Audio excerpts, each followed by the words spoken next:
So our purpose today is going to be to talk about basically the causes of the Great Depression. And so we're going to be covering the time period really going back to like during World War I. So this is not just like, this is not like after the 20s or just, you know, the 1928 and 29, whatever. This is not just the stock market crash, although we will talk about that a little bit. The purpose here is to kind of see these big systematic challenges or weaknesses in the American economy that is going to lead to or allow for the Great Depression to happen. Kind of like when we talked about like before World War I, right? And all of those things that were going on that contributed to this tiny little event causing this huge war. That's sort of the purpose. And like, I'll tell you that I really, really like this stuff. So the Great Depression is my favorite time period to teach, which sounds depressing. And I told you before, but I'm going to tell you again because I think it's important. The reason I think this is so awesome is two things. First of all, life gets really, really challenging. Like if you can imagine, like this is my grandparents' generation. They first lived through like the worst economic depression where most people like were unemployed and could not afford to feed or take care of their families. And then the entire world went to war and like fascism almost won that war and huge numbers of people are dying and like access to information is like scarce, like these huge horrible events, and yet they're called the greatest generation, right? Because immediately after that the country recovers and we don't like turn to some sort of repressive like autocracy, like we persist in democracy and we even move like towards civil rights advances slowly, but we do it, you know, like we come out of it better, which I think is this really huge, hopeful story. So that's why I love this period. Also, this is a lot of economics. So number one, be prepared. And number two, so anyway, here we go. We're going to talk about 6 basic causes of this Great Depression. So we'll start with the first one, which is the wealth gap. So in the 1920s, the wealth gap continued to expand. We know that the wealth gap was large in the Gilded Age, and the progressives made a tiny bit of not very much progress towards closing the wealth gap, but it got significantly worse. Can you name for me a policy that might have contributed to the growth of the wealth gap? We talked, there's only like 4 major Republican policies that we know about. So what's a major policy that could contribute to the growth of the wealth gap? Sure, okay, so cutting taxes is going to most significantly be targeted at business taxes. It's going to help businesses to have even greater profits. People who own businesses are going to have more money. What's another one? Cutting regulations, right? Regulations would include things like that antitrust legislation, you know, going after big business conglomerations. This is going to make it easier for wealth to be concentrated in fewer and fewer hands. So there are plenty of policies that tend to encourage this accumulation of wealth at the top. In 1920, the top 1% of all earners controlled about 60% of the wealth in the country. Meanwhile, the bottom 60% of the country lived below what was considered the subsistence level, meaning they made less in a year than was generally considered necessary to survive. Like than was considered necessary to like provide basic levels of like food and housing and stability. So what do you think that means? If 60% of the country doesn't have enough to survive, then what? Okay, well, they're having a very challenging time. Okay, there might be some debt involved, right? We might see increasing like the overextension of credit, which is a problem for sure. What else? What kind of economy do we have in the 1920s? Well, there is lots of credit, but what kinds of things are being produced primarily? Manufactured goods. What kind of manufactured goods? Consumer goods, right? Household appliances, luxuries, clothing, new styles, whatever it is. They're consumer goods. They're consumer goods because we need consumers to buy them. If 60% of the country has less than enough money than is necessary to survive, are they consumers? They are not, right? They are unable to be consumers. So at best, 40% of the country, less than half, and probably more like 30%, right? Because somewhere there's going to be people who are just at subsistence, right? And then like the people who make a little bit more than they need. So, you know, at best, 40% of the country is actually able to be consumers, whereas the vast majority of the economy is based on consumer goods. You can see why this would be a problem, right? If anything goes wrong, we don't have a lot of cushion. We don't have a lot of extra consumers. The economy is growing, but it's growing on the backs of a very small number of people, comparatively speaking. And if that small number of people gets into trouble, well, bad things are going to happen. One more word I want you to know here is this purchasing power. It's just another way to articulate what you just said. Fewer and fewer Americans, as the wealth gap grows, fewer and fewer Americans have purchasing power. That is the ability to buy stuff, the ability to go and be consumers. And the less purchasing power that exists in an economy, the weaker that economy is going to be. It's going to really struggle. Okay? So number one cause, the growing wealth gap means less purchasing power is available in the country. All right, let's talk about the second big cause of the Great Depression. And, somebody took oh, here it is. And it is tariffs. And in first period, we drew this handy dandy diagram that I will share with you here. So, generally speaking, what happens is this. Like American factories, they make stuff, right? And they cost $2 signs, right? But other countries, I chose France because the flag was easy to draw. Other countries, they make some stuff and they export it, they sell it to us, but they are better at it or whatever, they charge less or who knows, and so theirs only costs $1 sign. When this stuff gets here from France, I should have drawn the ocean. When that was apparently a submarine now, whatever. When this stuff gets here from France, what are Americans going to choose to buy?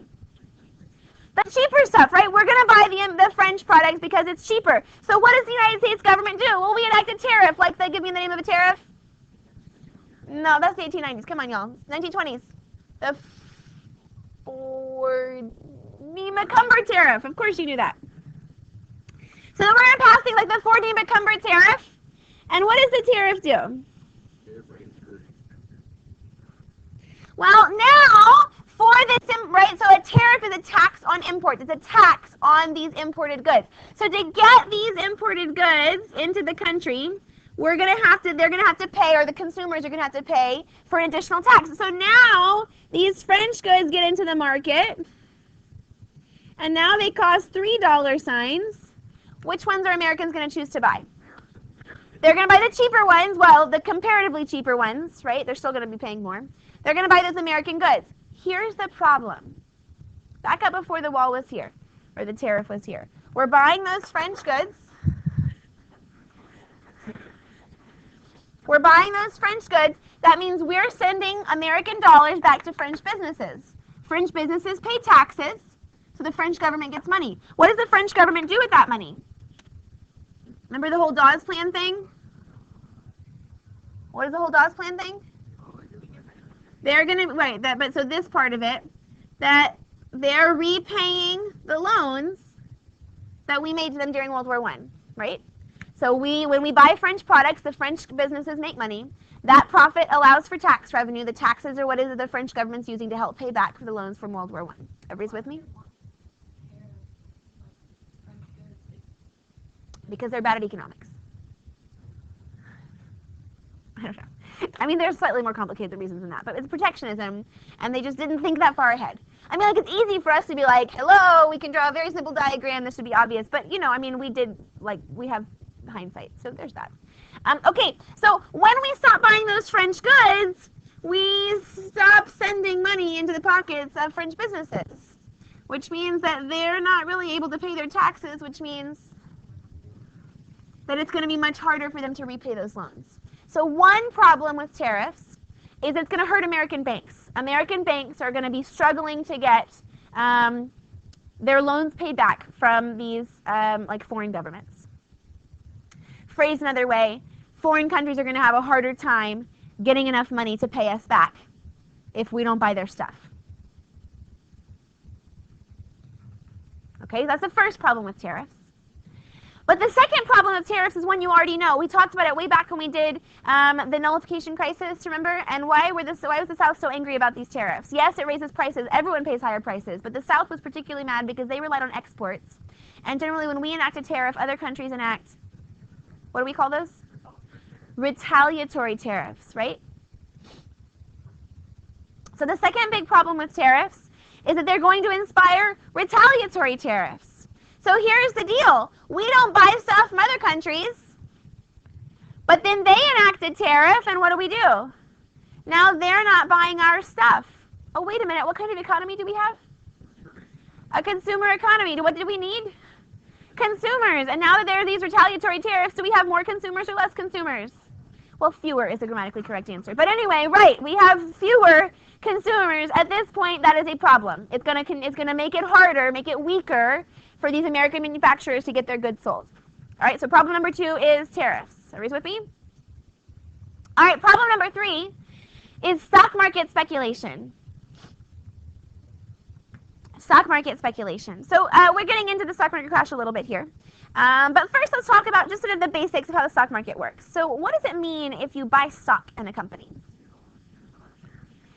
Yeah, you own a really small share of the company. In real life, companies sell like hundreds of thousands of shares, right? So each one is worth like a tiny fraction of a percent of the company's ownership. But for my purposes, I'm going to use easy numbers because Mrs. Rodriguez doing math in her head while also thinking about history doesn't work very well.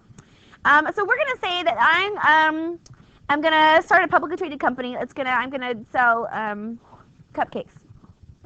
Okay. I'm gonna sell cupcakes, but I need to raise some capital, right? Why would I sell stock? Because it helps to raise capital, right? Because people buy shares in my company, they give me some money, and so long as I retain majority shareholder stock, so long as I keep at least 50% of my stock, then I'm still in control of the company, and I just get other people's money, right? So investments to help me grow the business. So I decide I'm gonna go and sell some stock, and I decide I'm gonna sell 100 shares. That means each person who buys one share of my stock is going to own 1% of my company, right? Okay, everybody's with me still?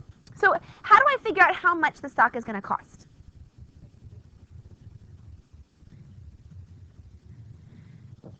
Yeah, so I mean, first we're going to look at the physical assets of our company, right? So like, do I own a stand, a little stall in the mall or something, do I own that or whatever? What about the ovens that I bought for my business, and the cake pans and the sugar and flour, all the physical stuff that my business owns, what can I literally sell off? If everything fails, what's the fundamental value of what I have? But it's not just that, it's also because if you were to buy, why is it that if you wanted to buy Chick-fil-A, you're not just going to pay for the physical cost of the building and all their supplies inside, right? You're going to pay more than that. Why? Because when you buy the company, you're also buying the opportunity to make all their future profits, right? You're paying not only for what they physically own, but for all the business value that we expect. And so to figure out how much you'd pay, they're going to calculate how much their profits were in the past year, and they're going to look at expected growth, and they're going to look whatever, they're going to look at all this information. So let's say, for simplicity's sake, that when it comes together, we add up all of the stuff that I own, and we kind of look at the projected revenues that I have, and it turns out that my business is worth about $1,000. Easy numbers for me, don't forget. So in that case, if Arzu buys one share of stock in my company, how much is she going to pay for it? $10, right? 1% of the total valuation of my company. Now, what if, so Arzu buys it today, and tomorrow I go on Ellen. Turns out Ellen loves my cupcakes, and she raves about them, and now all of a sudden I'm getting calls from all over the country, and they desperately want some cupcakes, so I have to mail them to them, and I have to increase, buy more ovens, and we're selling more, profits are going like crazy. What's going to happen to the price of my stock? It's going to go up. Why? Because the physical value of my business has gone up, right? I am now I'm making more profits than I was before, I'm growing faster than I was expected to, the price of my stock is going to go up. Let's say now that it's worth, I don't know, $10,000. So now Arzu, who's feeling pretty good about herself, decides that she wants to sell her stock. She's ready to be out of the stock market. She doesn't want to pay attention anymore. So she sells her stock to Andrew. How much is Andrew going to pay for that stock? The same stock that Arzu paid $10 for. $100, right? The share at my company increased by 10 times, and so he's going to pay 10 times as much. Whatever, he's going to pay $100 for that same stock. So Arzu makes a nice profit, right? $90 in profit. Pretty good stuff for her. Everything's going great. And so long as we keep going like this, right, so long as the price of my stock only increases when the value of my business grows, everything's fine, right? Because the value of the stock will reflect the business. If something happens, people need to sell their stock, I'll have the stock, I'll have the profits of my company. I could buy back the stock if nobody else was willing to buy it on the open market, and I would still have plenty of money to do that, right? Everything's fine. But that's not the only way prices go up, right? Because, okay, so Arzu makes $90 off of this stock, and all of you are going, wow, that's a really great idea, Arzu. I don't really like to make $90 on a $10 investment. Sounds awesome. So now all of you decide to buy stock. But let's pretend that there's only, I don't know how many of you there are. But let's say there's only 10 shares left, and there's more than 10 of you. What's going to happen?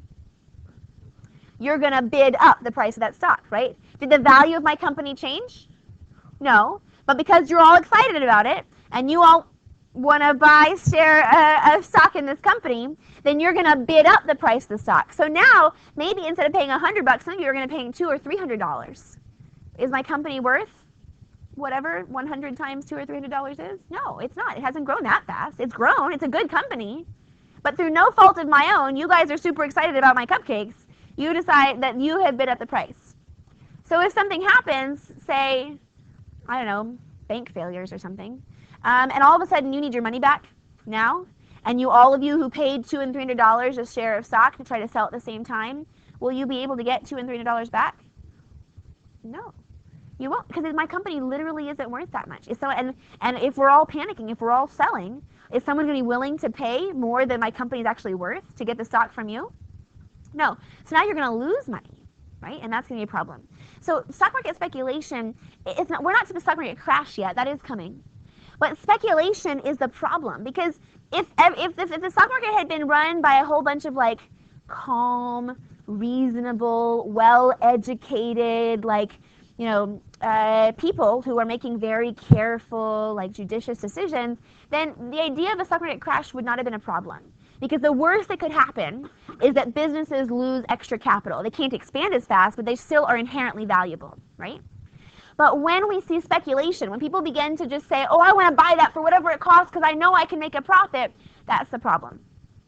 This is what the stock market looks like.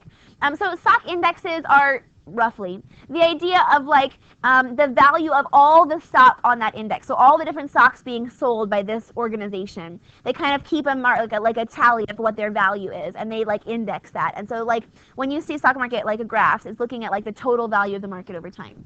And throughout the 1920s, what's happening? Up and up and up. We're all going to look dumb together. If you would please take both of your index fingers. I refuse to look dumb by myself. Here we go. Now I'd like for you to put your bull horns on. Here we go. Now if you would, please show me, what does an angry bull do? Show me with your motion. What does an angry bull do? Yeah, that's right. Here we go. An angry bull. Which direction do their horns go? Up. They go up. I mean, they go down first. You're right. But they go primarily up. So a bull market is going up. All through the 20s, we've had a bull market, right? Where the market is going up and up and up and up and up. And there are really well-respected economists who are saying we can have a bull market literally forever. It'll never go down. That it can continue growing up. And although like we're going, haha, that's funny, like, do you know what's going to happen in 15 minutes or whatever? But it's not totally ludicrous. I mean, there's the economics idea that the economy is not a zero-sum game. So like a cake is a zero-sum game. If I cut myself a big piece of cake, what does that mean for the rest of you? You all get less cake, right? But the economy isn't like that. So for example, think about when you buy like some software from, let's say, Microsoft or whatever. So you pay $200, whatever it is, for Microsoft. So Bill Gates is $200 richer because you bought Microsoft Office or whatever it is. But are you necessarily $200 poorer? I mean, like in the short term, maybe. But in the long term, you've decided that being in possession of this software is going to actually make your life more valuable. Maybe if you own your own business, you're going to be more productive. Or as a student, you're going to be able to be more efficient and be able to get, graduate and have better grades and get a better job. Like, you are also enriched by the product, or else you wouldn't buy it in the first place, right? So that actually, we can all get richer at the same time. Just because somebody's getting richer doesn't mean somebody else is getting poorer. The entire economy can grow together. So it's not like a totally stupid idea. But anyway, we know what's going to happen, right? So one more time, would you please hold up all 10 fingers? Now you're a bear. And if you're standing up, you're a bear, and you're grouchy, what are you about to do? That's right, you're going to come down. So a bear market does what? It goes down. So a bull market goes up, and a bear market comes down. Now you can understand what they're talking about when they're on the, whatever, C-SPAN finance or whatever they call it. Well, now you know. So I hate to tell you, but we're going to go from a bull market to a bear market pretty quickly. Pretty quickly. So why does it plummet so precipitously? Like, why do we see this huge drop? Would we see a drop like this if all the values of the stocks were well matched with the actual values of the companies? No, we wouldn't. But because this was really too high, that was higher than the companies were really worth, now we can fall very rapidly. And when it falls really rapidly, lots of people lose lots of money. You would get super rich. If you sold your stock right there, you'd be super rich. But if you wait until right there, you'd be super poor. A few, yeah, sure, certainly. Okay, so problem number, I don't know what we're on, 4? Problem number 4 is a lack of bank regulations. So remember, the Republican policies in the 1920s: cut taxes, cut spending, raise tariffs, cut regulation. Right? So across the board, we're seeing regulations declining. But banks in general had very few regulations, just period, which is kind of problematic, right? Because here's the thing. How do banks work, like today? You take in your money, you're going to deposit it in your savings account. What do they do with it? They hold it in a box for you forever? No, they invest it, right? That's how they pay you interest. Why do you get, interest is tiny right now, thanks Fed, but why do they pay you, how can they pay you interest? It's because they use your money, right? So they write down on a piece of paper that you have deposited, you're given credit for however much money, the $100 you brought in, but they're going to take that money and very quickly they're going to invest it. These days they might loan it out, to help pay for a mortgage or help somebody buy a new car or whatever. And of course if they loan it out, if I put my $100 in and then Spencer goes and gets a loan to buy a new car, well, if they pay me 2% interest, they're probably going to charge him 8% interest or something, right? So they're going to make a profit because Spencer is paying them interest, and they're going to keep some of it, and some of it they're going to be able to give to me. Does that make sense? So that's how banks work. How much do you think of all the deposits we put in the bank, how much do you think they just kind of hold on to? Because of course they do have to have some money in the bank, right? Because people come in on a daily basis to withdraw to pay their electricity bill or to whatever. So how much do you think they keep today? Good job, that's exactly how much they keep. That's right. So the reserve requirements is a law now. There are rules that banks have to keep 10% of their deposits on hand. Okay, so 10% of the amount of money that we put in, they have to keep that on hand. The rest of it, 90%, they invest. And that is more than enough than the banks need on a daily basis. 10% is plenty, right? We almost never hear of a bank running out of it. That essentially never happens, because if they do get close to running out, they can get an overnight loan from the Federal Reserve. Anyway, that's not the point. 10%, totally fine. But in the 19-teens and 20s, banks regularly kept 1% or less of their deposits on hand. 1% or less. Why? Why would they not want to keep 10%? Why would they want to be safe? Because they make more money the more they loan out, right? The money that they have to keep in their reserve, they don't make any profit off of that, right? So they can make more money when they loan more out. So that's a problem. Not enough reserves. And then finally, these days we have rules about the way that banks can use your money. If I put my money in a savings account, there are only certain kinds of investments that the banks can use that money to invest in, right? So the banks can't take money from my savings account and invest it on some risky stock market or venture capital scheme. They can't do that. There's a difference between consumer banking and investment banking, and they're divided, right? So if I'm like Goldman Sachs, people talk about Goldman Sachs. Goldman Sachs is primarily an investment bank. So people tend to get much higher returns on their Goldman Sachs money, but it's also slightly less secure. There is chance because Goldman Sachs as an institution gets involved in investment banking. Anyway, so these days we have rules that if people really need their money to be safe, this is people's savings, this is their safety net, banks can only make certain fairly low risk investments so that banks are unlikely to lose all of that at one time. But in the 1920s, there are no such rules. And so banks would regularly take, 99% of the money that they have in their deposits and invest it in things like the stock market. Banks also had this fun practice called loaning on the margins. Loaning on the margins. Loaning on the margins. How much of your paper is taken up by the margins? Most of it? No, the margins are just a small slice of your paper, right? So when we loan on the margins, Caroline would like to buy a stock for $100 in my cupcake company, right? But she doesn't have $100, she only has 10. But that's okay, because I'm a bank in the 1920s, and I say, you know what? How about you give me the 10, I'll loan the other 90, we'll buy a share of stock in this cupcake company, and as collateral, what's collateral? Something you put up, in case she doesn't pay me back, right? In case she never gives me the $90 back, what do I get to keep to help make up for whatever the money I've loaned out? And for collateral, just give me the stock certificate. Remember, we have a perpetual bull market. It will never go bad. Her stock certificate will be plenty. If she defaults on the loan, I can just sell the stock and I'll make my money back and then some. No big deal. So now all of a sudden, the banks are also loaning money to people investing on the stock market, and the bank is invested in the stock market itself, and heaven forbid the stock market were to say crash, right? So these lack of bank regulations mean that inherently the banks are struggling. Beyond that, the banks themselves are worried, right? Remember, the banks aren't getting paid back from foreign governments because of the tariff system.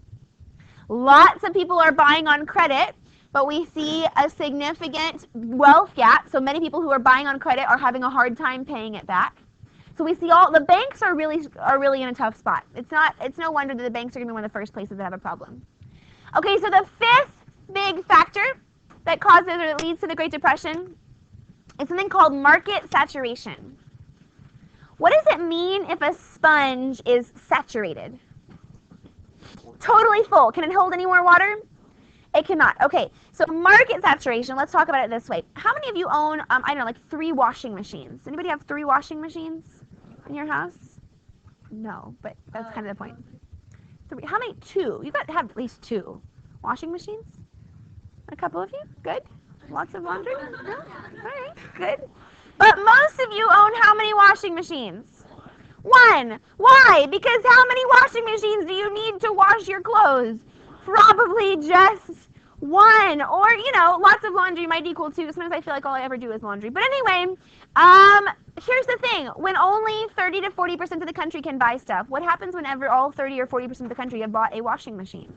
What happens to the washing machine company? Well, they have to convince you to buy another one, even if you don't need it, right? They're going to call it Model 2.0. They're going to change the color, bend the metal a tiny bit, and convince you have to have a new one. But they're going to have to find some way to get you to buy it because you've already bought one and you don't really need another one. And, oh, we can sell them to other countries. Oops, we have tariffs. So this idea of market saturation is another problem, that our economy relies on consumers, but at some point, everybody's kind of consumed all they really need to have of these goods. You know, like lots of big industries are what we would call durable goods, cars, washing machines, vacuum cleaners, radios. You don't need to buy those over and over again. They don't use up quickly. And so once you've bought one, once everyone's bought one, it's going to be hard for them to maintain the consumer base that they need to be profitable. So another weakness here of the economy. Last but not least, we're going to see poor farmers. They had a tiny, feel good for the farmers for about 1/2 second. World War I was a good time to be a farmer. Because although they'd had trouble in the Gilded Age, the farmers were able to produce for all of the Allied countries. Prices rose, however briefly. They were making profits. It was a really great time to be a farmer. But World War I only lasted like 1.5 years for us. So, generally the trend for farmers is more of the same. They are overproducing because the only way to respond as an individual to falling prices is to produce more on your own. That means everybody else doing the same thing. The more supply we have, the lower the prices. The lower the prices, I can't make profits. All those loans, oops, here's one more place the banks are going to be struggling. All those loans I took out to mortgage my farm, to get a loan to buy a new mechanical farm implement thing, all those loans are going to be harder and harder for me to repay because farm goods are just not getting the prices, they're not getting the profits they would others have had. So although we talk about the roaring 20s and this great economy, does it sound super great to you these days?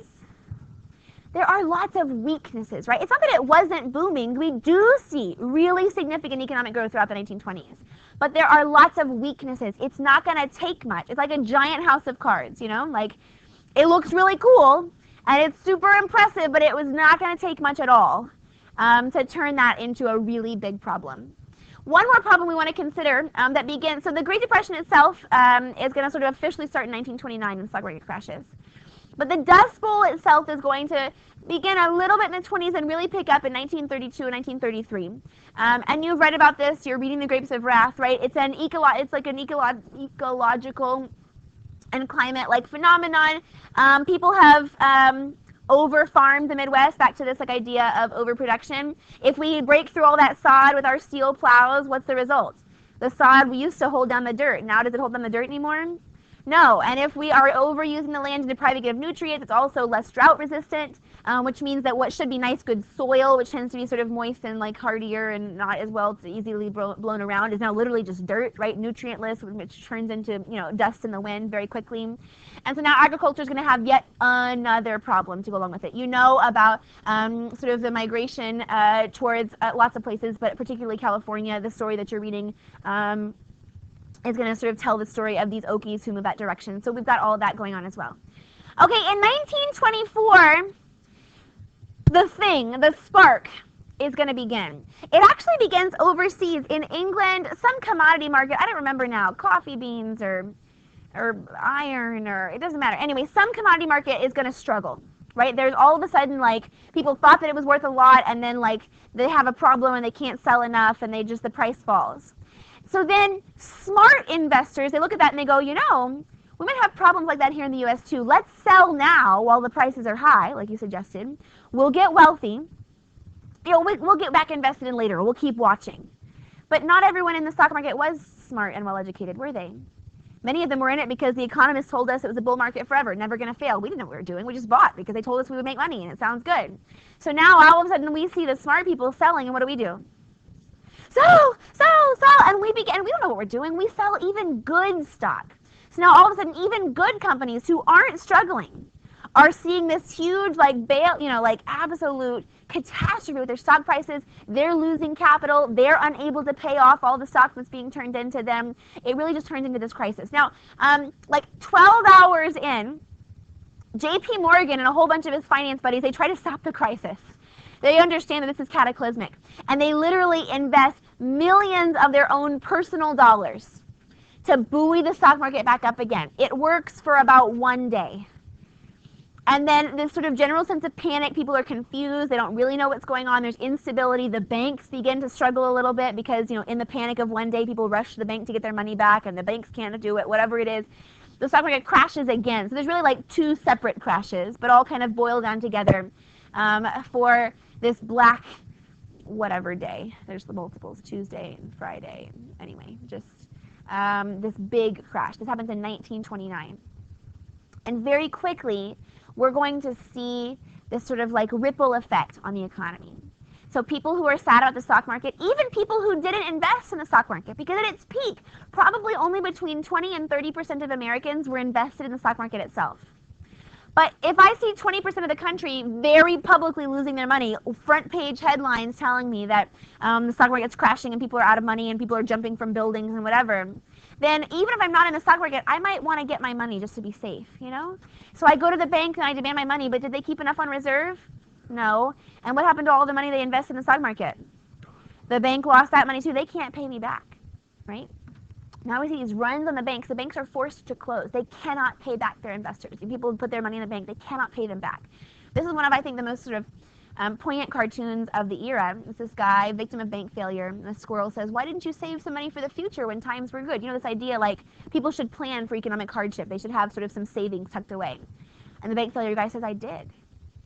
And this is one of the hardest parts of the Great Depression, is that lots of Americans didn't do anything wrong. Right?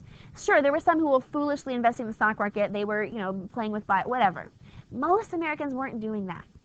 But because of circumstances outside of their control, they had done everything right. They had saved, they had worked hard to be fiscally responsible, and they still lost everything.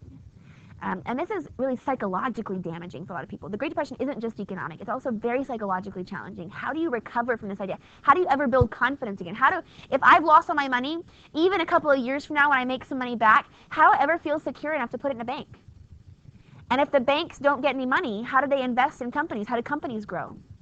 And if I don't feel secure enough to put it in a bank, am I going to feel secure enough to buy luxury goods?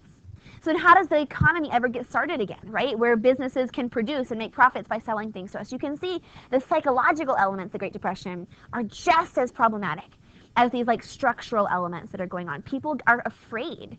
It's going to be very difficult to restore that confidence. Unemployment is going to skyrocket. Nationwide, the unemployment rate is about 25%. And we'll pick up on that story and what Herbert Hoover does about it tomorrow, when you will also be eating some delicious soup. Well, some of you if you want to. We're all done.